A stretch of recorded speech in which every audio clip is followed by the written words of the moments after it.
এটা আর এর আগেও যখন আমার কাজের ধরন ছিল বুদ্ধিবৃত্তিকভাবে এবং বিভিন্ন সাংস্কৃতিক এবং বুদ্ধিবৃত্তিক সংগঠনের সাথে যোগাযোগের মাধ্যমে একটা ক্ষেত্র প্রস্তুত করা, সেই ক্ষেত্র হয়তো প্রস্তুত করতে পেরেছি বা কিছুটা কাজ করতে পারছি।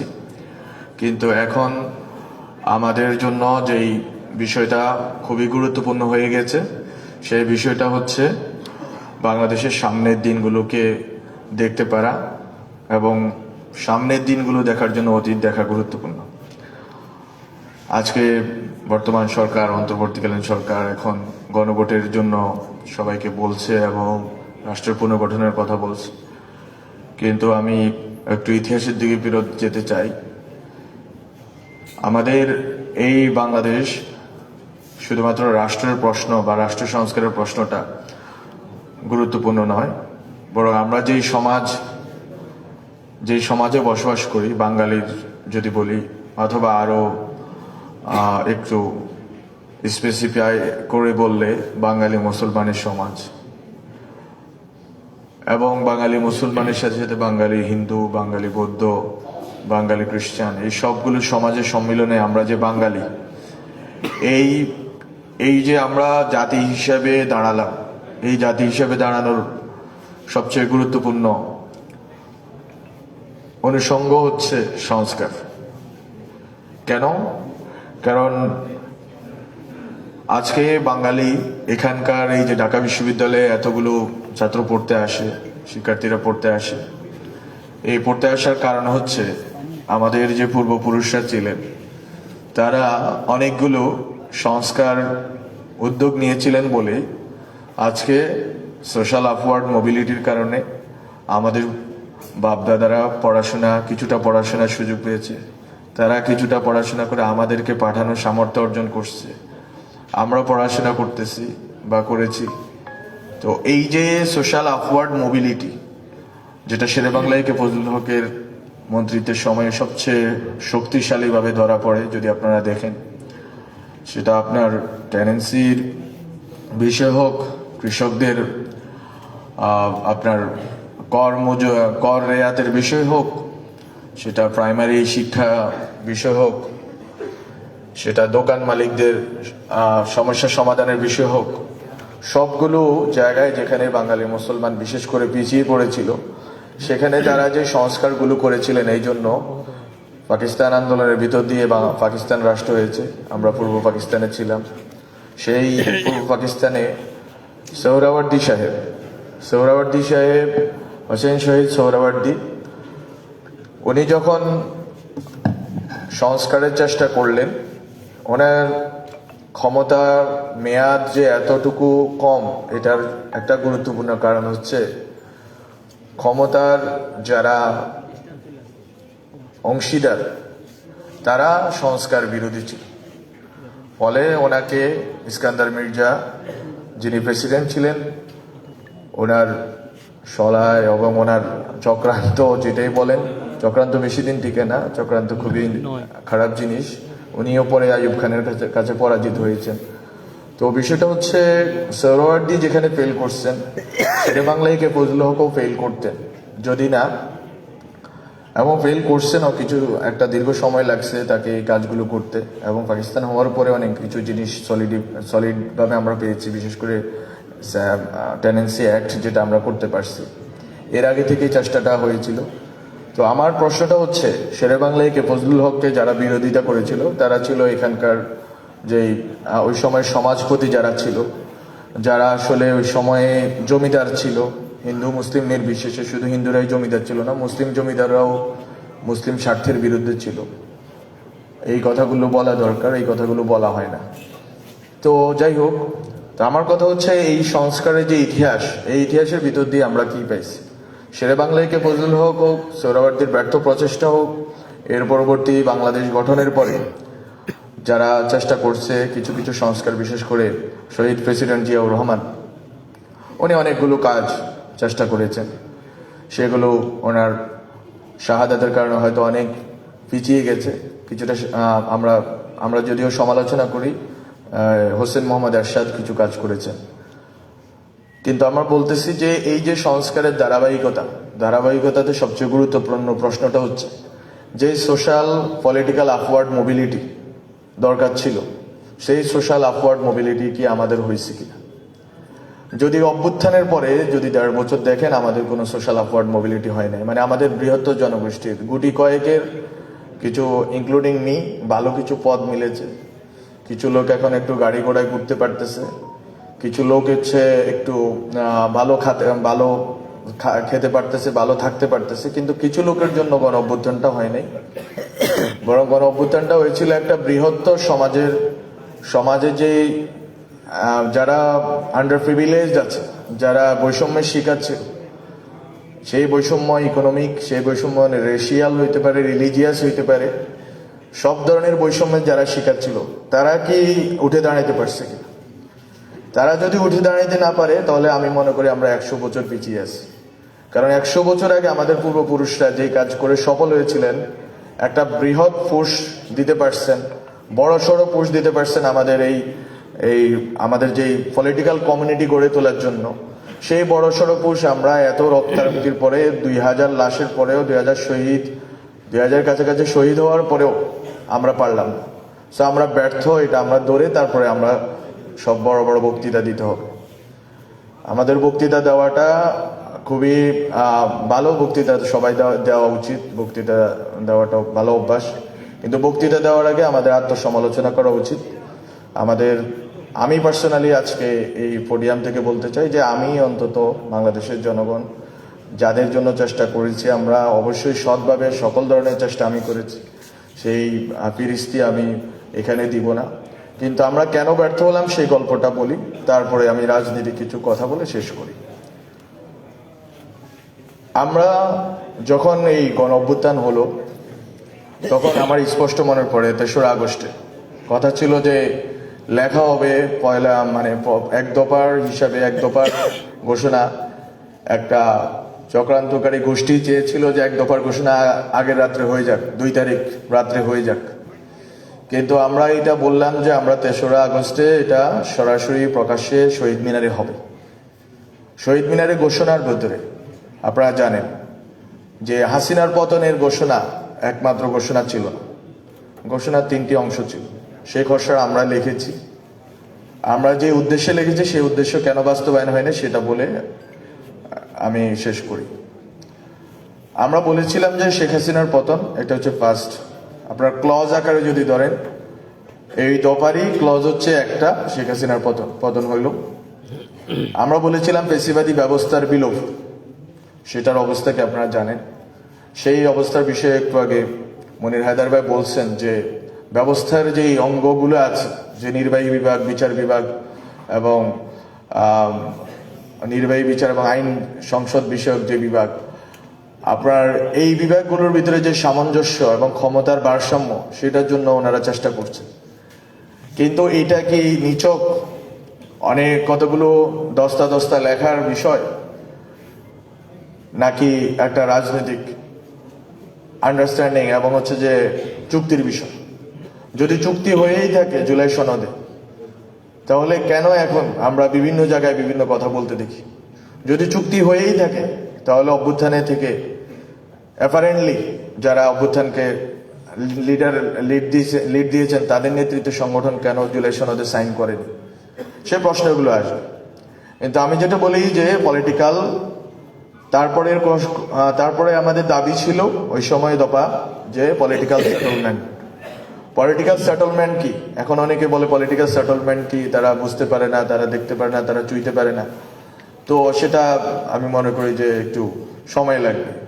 কিন্তু আমি অনেকবার বলার চেষ্টা করেছি, পলিটিক্যাল সেটেলমেন্ট হচ্ছে আপনি যেই পুরানো বন্দোবস্তর ভিতরে ছিলেন, ক্ষমতা কাঠামো একটা গুরুত্বপূর্ণ জিনিস। তারপর যদি আপনি দেখেন সম্পদের প্রশ্নটা কি বদলাইলো? আমি প্রধানমন্ত্রী 10 বছর রাখলাম বা 15 বছর রাখলাম, সম্পদের বন্টনের ব্যবস্থা বদলাবে? আমি যদি বলি যে ক্ষমতা কাঠামোর, আমি এই জন্য বলছি ক্ষমতা কাঠামোর প্রশ্নটা আমরা সলভ করতে পারলাম, সম্পদের বন্টনের প্রশ্নটা যদি আমরা সলভ না করি, যে কথা দিয়ে শুরু করেছি যে social mobility, social and political upward mobility, এটা সম্ভব হবে না। গরিব গরিব থেকে যাবে, নিম্ন মধ্যবিত্ত থেকে যাবে। তাদেরকে কখনোই আপনি মানে উপরে উঠতে আপনি সহযোগিতা করবেন না। রাষ্ট্রের পলিসি নেই তাকে উপরে উঠতে সহযোগিতা করেন, সেই জিনিসটা হয়েছে। তারপরে আপনি যদি বলেন বিচারের প্রশ্নটা আজকে আমরা অনেক দূর অগ্রসর হতে পেরেছি, যে আমরা সুপ্রিম কোর্টের সচিবালয় প্রতিষ্ঠা হয়েছে। সুপ্রিম কোর্ট এখন থেকে মানে নিজেদের মতো করে আইন এবং বিচার পরিচালনা করতে পারবেন। নিজেদের বাজেট আছে, সবকিছু আছে। কিন্তু এটার মাধ্যমে কি মামলার জট কমে যাবে? তো আমি বলছি যে এই প্রশ্নগুলো কি আমাদের সমাধান আমরা করতে পারছি কিনা। পলিটিক্যাল সেটেলমেন্টের প্রশ্নটা ছিল ক্ষমতার কাঠামোর পুনর্বিন্যাস, শুধুমাত্র রাষ্ট্র কাঠামো না, ক্ষমতার যে কাঠামোগুলো আছে, 3টা বিভাগ আছে, এই বিভাগগুলোর পুনর্বিন্যাস। সেকেন্ড যেটা বললাম সেটা হচ্ছে যে আপনার সম্পদের পুনর্বিন্যাস, সম্পদের পুনর্বন্টন কেন জরুরি। আপনি শেরেবাংলা বজলুল হককে দেখেন, উনি জমির পুনর্বন্টনের ব্যবস্থা করেছেন। এই জন্য এখানকার কৃষক, মজুর এবং যাদেরকে রায়ত বলতো, প্রজা বলতো এক সময়, তারা পরবর্তীতে মিডল ক্লাস কম্পোজিশনে ঢুকতে পারছে। তারা পরবর্তীতে বাঙালি জাতীয়তাবাদের ভিত্তিতে 71 এবং 71 হয়ে আজকে স্বাধীন বাংলাদেশে আমাদেরকে নিয়ে আসতে পারছে। একটা ঘটনা আপনি দেখেন এই সরকারের আমলে, যেটাতে আপনার এই ঘটনাটা ঘটছে, সম্পদের পুনর্বন্টন হয়েছে। সম্পদের পুনর্বন্টন না হলে যে ক্রাইসিস হবে, যেটা আমরা বদলাতে চাচ্ছিলাম, যারা বলেন যে বন্দোবস্ত, এই শব্দ বুঝি না, এবং যারা আসলে নতুন বন্দোবস্তের কথা বলে পুরাতন বন্দোবস্তের রাজনৈতিক দলের সাথে আঘাত করে ফেলেছেন, তাদের জন্য আমি একটু বলতে চাই। অন্তত আজকে আমি দেখতেছি অনেক ক্যামেরা, ভয়াবহ ক্যামেরার অবস্থা, হিউজ ক্যামেরা। সো আমার কথা হচ্ছে, প্রথম প্রশ্নটা ক্ষমতা কাঠামোর পুনর্বিন্যাস, সেকেন্ড প্রশ্নটা হচ্ছে সম্পদের পুনর্বিন্যাস। সম্পদ বলতে শুধুমাত্র অ্যাসেট না, টাকা পয়সা না, ল্যান্ড। আপনি আজকেও বাংলাদেশের ল্যান্ড হচ্ছে অনেক বড় কোয়েশ্চেন, কিন্তু ল্যান্ড কোয়েশ্চেন নিয়ে কোনো কাজ করা হয়নি। Second question. থার্ড কোয়েশ্চেন হচ্ছে, আপনারা এখানে অলিগার্করা গত 15 বছর রেজিমকে সাপোর্ট করে গেছে। অলিগার্কদেরকে আপনি 2 পয়সারও কোনো রকম বাধা দিতে পারেননি।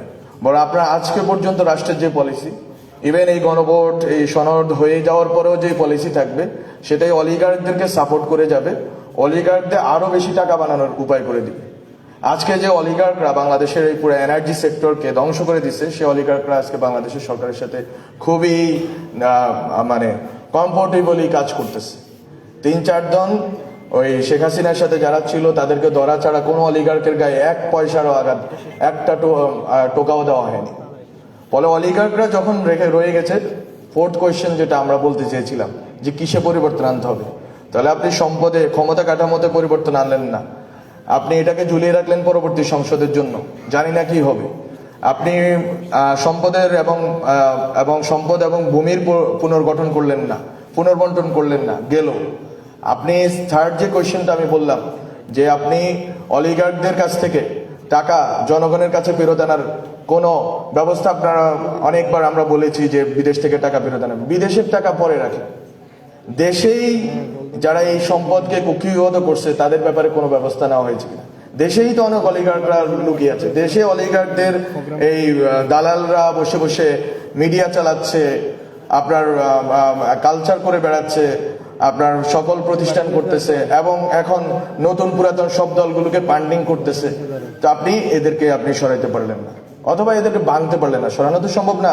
ন্যাশনাল ক্যাপিটাল বলতে একটা জিনিস আছে, জাতীয় পুঁজি তো আপনি ধ্বংস করতে পারবেন না, এটাকে আপনার রিডিস্ট্রিবিউট করার কথা ছিল, আপনি থার্ডটাও পারলেন। আপনি যদি চতুর্থ প্রশ্ন, নতুন বন্দোবস্ত বলতে কি বুঝিয়েছি যদি বলি, যেহেতু আমি এটা লিখেছি, আমি এটার দায়িত্ব নিয়ে বলতেছি। যারা এটা লিখে বিশ্বাস করে না এবং এটার সাথে বেইমানি করছে, তারা তো বুঝতে পারবে না। ফোর্থ কোয়েশ্চেনটা হচ্ছে, আপনাকে এই যে media ecosystem, civil society ecosystem, cultural হেজিমনির কোয়েশ্চেনটা, এই কোয়েশ্চেনটাকে ডিল করার কথা ছিল। এরা শেখ হাসিনাকে জ্যান্ত রেখেছে, এরা শেখ হাসিনার আবে হায়াত ছিল, শেখ হাসিনার জন্য এরা আবে হায়াত ছিল। সেই জিনিসগুলোকে কি কোনো রকম আপনার ডিসমেন্টল করা গেছে? না। আপনি যদি বলেন এবার বলেন যে ভাই আপনি তো মিডিয়ার দায়িত্ব ছিলেন, আপনি কি করলেন, এখানে অনেক মিডিয়ার লোকরা আছে, আমি নিজের দায়িত্ব জবাব দিয়ে এটা দিতে বাধ্য জনগণের কাছে, কারণ জনগণ আমাকে ওখানে পাঠিয়েছে। আমার নিজের কোনো সক্ষমতা ছিল না, যতটুকু আমি আমার নিজের মানে বুদ্ধি সাহস দিয়ে যতটুকু এগোতে পেরেছি, কিন্তু অবশ্যই জনগণের রক্তের বিনিময়ে আমরা ওখানে গেছি, আমি জনগণের কাছে জবাব দিয়ে করতে বাধ্য। আমি ওখান থেকে বলতেছি, আপনি যদি অলিগার্কদেরকে না ধরেন, আপনি সিভিল মিলিটারি ব্যুরোক্রেসির কাউকে না ধরেন, আপনি আজকে বলেন সচিব কয়জনকে আপনারা জেলে দিচ্ছেন? সচিবরা এখনো বাড়িধারা ডিওএইচএসে বসে আছে, ওরা রিল্যাক্সে জীবনযাপন করতেছে। আপনি গ্রেপ্তার করলেন, আপনার এই যে গ্রেপ্তারের পরবর্তী ছেড়ে পালিয়ে গেছে, এটা শুধুমাত্র আমরা তো শুধুমাত্র সমালোচনার জন্য একটা কয়েকটা জিনিস আছে আমাদের, সেটাই আমরা করি, শুধু ক্যান্টনমেন্টে পালিয়ে যায়নি, বরং এর বাইরেও অনেক আন্ডারস্ট্যান্ডিং এর ভিত্তিতে অনেক লোক বেরিয়ে গেছে, এই দেশ থেকে পালিয়ে গেছে। অনেক সচিব আমলা যাদেরকে আমি যখন জনপ্রশাসন কমিটির সেক্রেটারি ছিলাম, আমি দায়িত্ব নিয়ে বলছি, আমরা সেখানে চেষ্টা করেছি আওয়ামী লীগের এবং যারা পেশিবাদের দালাল ছিল সেই সচিবদের বাদ দেওয়ার জন্য, কিন্তু আমরা বাদ দিতে পারিনি কেন, সেই জবাব আমি দিব। আমি ইউজুয়ালি বাসা থেকে বের হই না শহীদ ওসমান হাদির শাহাদাতের পরে, কারণ সিকিউরিটি কনসার্ন। আপনারা বলতে পারেন আপনার শুধু সিকিউরিটি কনসার্ন, আমাদের সিকিউরিটি কনসার্ন আছে, because we spoke the truth, এবং এই জন্য মন্ত্রণালয়ের শেষ 4 মাস আমাদের কোনো কাজ করতে দেওয়া হয়নি। তো মিডিয়ার কথাতে আসি, তো মিডিয়াতে আপনি যদি মিডিয়াকে করতে বলেন, যদি আপনি বলেন মিডিয়াকে ভাই সামলানো, মিডিয়া সামলানোর জন্য আপনার অলিগার্ক সামলাইতে হবে, আপনার পুঁজিপতিদের সামলাইতে হবে, যারা মিডিয়াতে ইনভেস্ট করে তাদেরকে সামলাইতে হবে। আপনি তাদের বিরুদ্ধে কোনো ব্যবস্থা নেবেন না, আপনি যারা সরাসরি হাইকোর্ট থেকে জামিন নিয়ে বেরিয়ে যাবে এবং বিভিন্ন বড় বড় এখন রাজনৈতিক দলের নেতাদের সাথে হ্যান্ডশেক করবে, তাহলে আপনি কিভাবে পরিবর্তন করবেন? আপনারও তো মানে এই বাংলাদেশে থাকতে হবে, আপনাকেও তো এখানে এই এত শত্রু পরিবেষ্টিত, এত কম্প্রোমাইজিং এলিমেন্টের সামনে আপনি কোনো সাহসী ভূমিকা রাখা আপনার জন্য খুবই কঠিন।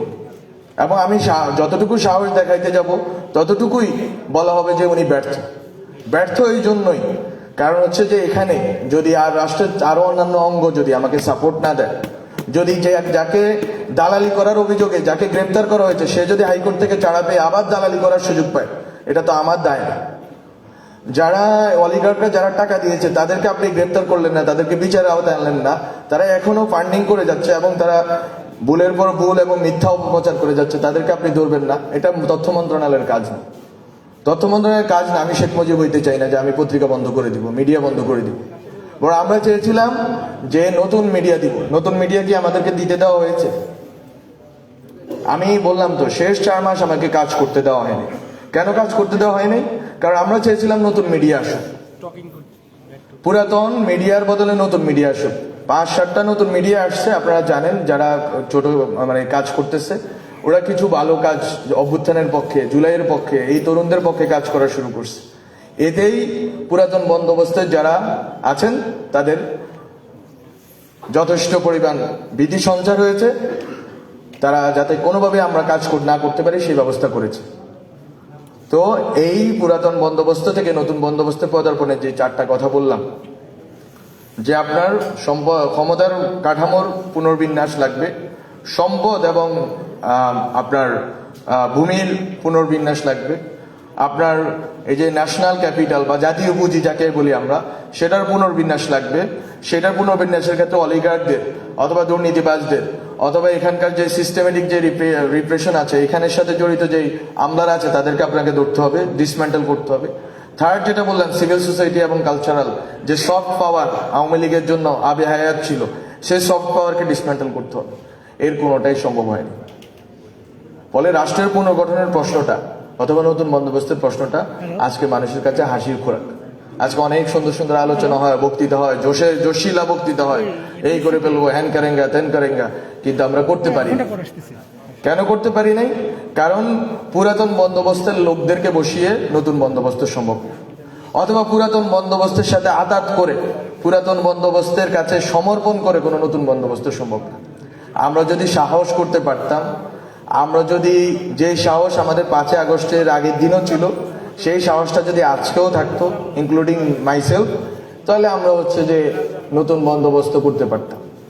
আমরা এতক্ষণে ক্ষমতার কাঠামোর পুনর্বিন্যাস করে ফেলতাম, আমরা এটার জন্য সংসদ বসাইতাম না, নতুন রিফর্ম কি বলে, রিফর্ম অ্যাসেম্বলি আরো কি বলে, এগুলো করতে হইতো না, গণভোটের প্যারায় আমাদের যাইতে হইতো না, গণপরিষদেই বাস্তবতা ছিল। আমার এখন মনে পড়ে, একটু পরে আলী রায় স্যার কথা বলুন, আলী রায় স্যারকে যখন আমরা বলছিলাম, আমরা 3 জন উপদেষ্টা, ছাত্র উপদেষ্টা, যে আপনি আসেন দেশে, সংবিধান পুনর্লিখিত হবে। ওই সময় আমি সংবিধান কমিশনের মেম্বার ছিলাম, ওইখানে আমার বক্তব্য দেখবেন, আমরা বলছিলাম যে সংবিধান পুনর্লিখন হবে। সেই পুনর্লিখন থেকে এখন সংবিধান যে বদলাবেন, এটা পুরাটা চলে গেছে আরেকটা গভর্নমেন্টের হাতে। এই যে ব্যাক স্লাইডিংটা হইল, এটাই হচ্ছে যে সমর্পণ করা পুরানো বন্দোবস্তের লোকদের কাছে, সেটা আমরা করতে পারিনি। আজকে এখন আমরা বলতেছি যে গণভোট দেন, তারপরে আমরা কিছু একটা করব।